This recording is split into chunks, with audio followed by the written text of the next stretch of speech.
Hello दोस्तों। Good evening, नमस्कार। आप सभी का एक बार फिर से बहुत बहुत स्वागत है आप सभी के अपने यूट्यूब चैनल परीक्षा की शिक्षा में। उम्मीद करता हूँ, आशा करता हूँ आप सभी जो स्वस्थ हैं, कुशल मंगल अपनी तैयारी जो अच्छे और बढ़िया तरीके से कर रहे हैं। तो जो भी क्लास में फर्स्ट टाइम आए हैं, पहली बार आए हैं, नए हैं, उन सभी को बता दीजिए कि हमारे चैनल पर आपकी जो है बीएड फर्स्ट परीक्षा 2025 की जॉब की तैयारी चाहते हो, रेगुलर बेसिस पर जो है डेली करवाई जाए। तो जिससे भी तैयारी पूरी करनी है, कंप्लीट करनी है, चैनल को सब्सक्राइब करके आप लोग हमारे साथ जुड़ जाइए। क्लास का समय देखिए, जीके जीएस की जो है सुबह 10 बजे डेली देखने को मिलती है, रीजनिंग की जो है दोपहर को 1 बजे देखने को मिलती है, कला की जो है शाम को 4 बजे, और हिंदी की जो क्लासेस आपको शाम को 7 बजे इस टाइम पे देखने को मिलती है। तो आप सबको इसी टाइम पर क्लास से जुड़कर अपनी तैयारी को जो है पूरा करना है।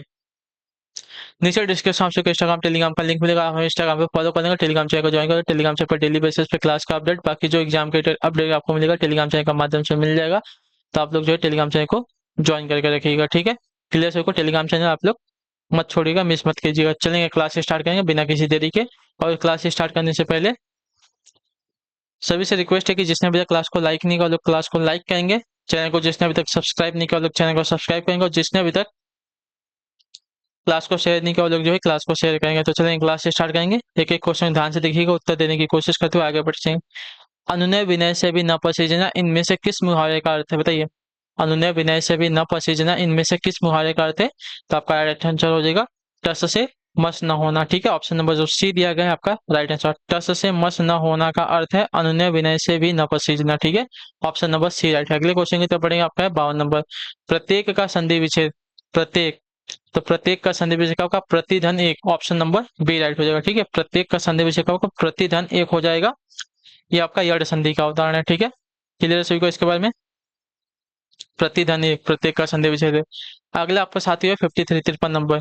नीर उपसर्ग से किस शब्द का निर्माण नहीं हुआ है। नीर, तो नीर उपसर्ग से आपका निदर्शन का निर्माण नहीं हुआ है। निराकार में नीर उपसर्ग है, निरपराध में नीर उपसर्ग, निर्भय में आपका नीर उपसर्ग है, और निदर्शन में अगर देखा जाएगा तो आपका नीर उपसर्ग नहीं प्रयोग किया गया, ठीक है। चलिए, उत्पत्ति की दृष्टि से कौन सा शब्द का भेद नहीं है, बताइए। उत्पत्ति की दृष्टि से कौन सा शब्द का भेद नहीं है। तो उत्पत्ति की दृष्टि से शब्द का भेद अगर देखा जाएगा तो तद्धित, ठीक है। तत्सम, तद्भव, देशज और विदेशज,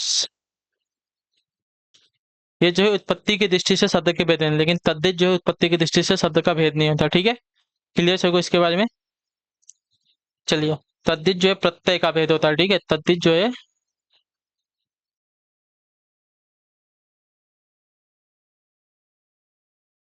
प्रत्यय का भेद होता है, ठीक है। अगला आपका साथी 55वां, ध्यान से देखिएगा, बताइएगा। रमेश गिर पड़ा, इस वाक्य में गिर पड़ा वाक्य क्या है। रमेश गिर पड़ा, इस वाक्य में गिर पड़ा क्या है। तो गिर पड़ा, तो आपका राइट आंसर साथियों संयुक्त क्रिया है, ठीक है। ऑप्शन नंबर जो बी दिया गया आपका राइट आंसर। दो या दो से अधिक भिन्न भिन्न अर्थ वाली क्रियाओं के मेल से बनने वाले क्रिया को जो है संयुक्त क्रिया कहते हैं, ठीक है। क्लियर सही को। गिर पड़ा, कृदंत क्रिया और सहकारी क्रिया संयुक्त क्रिया बनती है, ठीक है। पड़ा जो आपकी सहकारी क्रिया, और गिरना जो आपकी मुख्य क्रिया। अगले क्वेश्चन की तरफ बढ़ेंगे, आपका साथियों है 56 नंबर। जीने के लिए उपन्यास का लेखक कौन है। जीने के लिए उपन्यास का लेखक कौन है। तो जीने के लिए उपन्यास के लेखक आपके राहुल सांकृत्यानंद जी है। तो ऑप्शन नंबर बी आपका राइट है, ठीक है। अगले क्वेश्चन की तरफ बढ़ेंगे, आपका 57 नंबर क्वेश्चन, ध्यान से देखिएगा, बताइएगा राइट आंसर। आवश्यकता से अधिक वस्तु का उपयोग संचय न करना का अर्थ क्या, बताइए।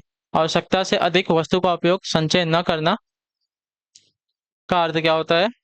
तो इसका अर्थ होता है साथियों अपरिग्रह, अपरिग्रह ऑप्शन नंबर बी में दिया गया, ठीक है। आवश्यकता से अधिक वस्तु का संचय न करना का एक शब्द आपका हो जाएगा साथियों अपरिग्रह कहेंगे उसको, ठीक है।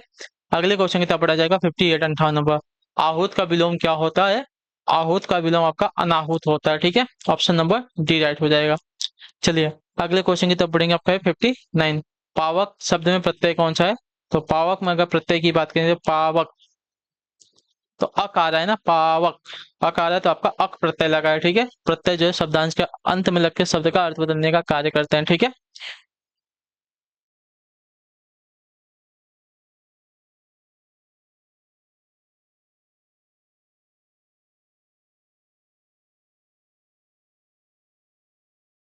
चलिए, पावक में आपका अक प्रत्यय है। अगला है आपका साथियों 60 नंबर। क्या देगा, सूर्योदय का संधि विच्छेद क्या होगा। तो सूर्योदय का संधि विच्छेद सूर्य धन उदय होगा, सूर्य धन उदय। ऑप्शन नंबर बी वाला आपका राइट आंसर। इसमें आपकी गुण संधि लगी हुई है, ठीक है। संधि लगी है, ठीक। और यहाँ पे अ धन उ मिलकर आपका ओ में परिवर्तित हो रहा है। अगला क्वेश्चन आपका साथियों 61 61 नंबर, व्याकरण दर्ड पर किसकी रचना बताइए।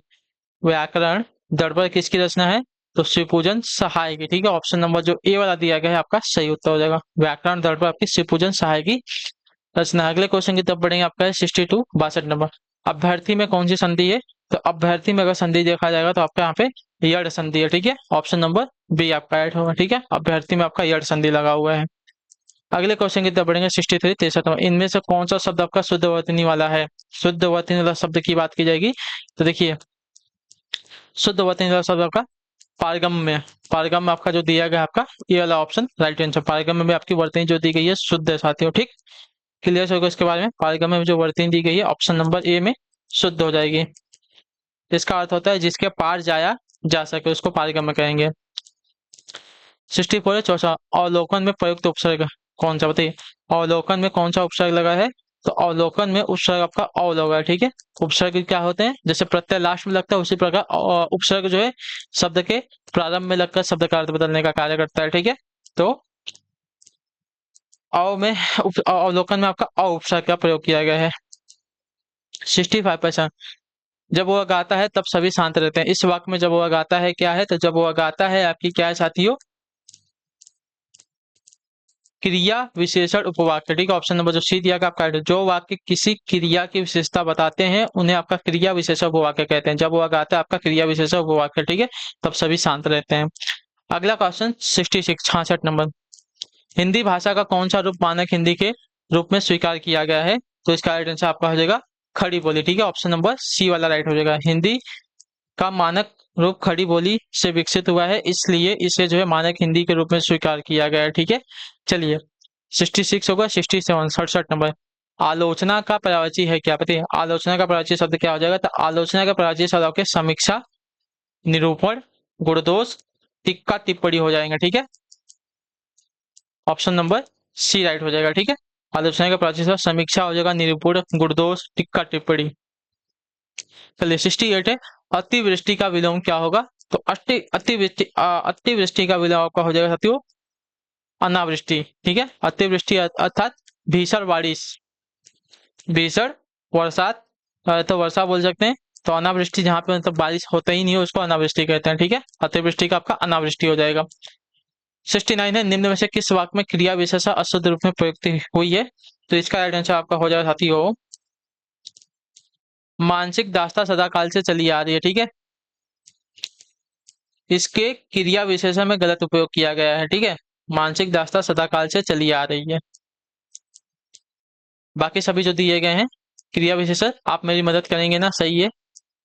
वह न सोता है न खाता है, वह धीरे धीरे चल रहा है। चलिए 70 नंबर है, निम्न में से कौन सा रचना की दृष्टि से शब्द का भेद नहीं है, तो रूढ़, यौगिक, योग, विदेशज। विदेशज जो उत्पत्ति की दृष्टि से है, ठीक है, रचना की दृष्टि से नहीं है, ठीक है। रूढ़, योग रूढ़ तथा यौगिक शब्द आपके रचना या बनावट के आधार पर शब्दों के तीन भेद होते हैं, ठीक है। विदेशज रचना की दृष्टि से नहीं बल्कि उत्पत्ति की दृष्टि से शब्द का भेद होता है।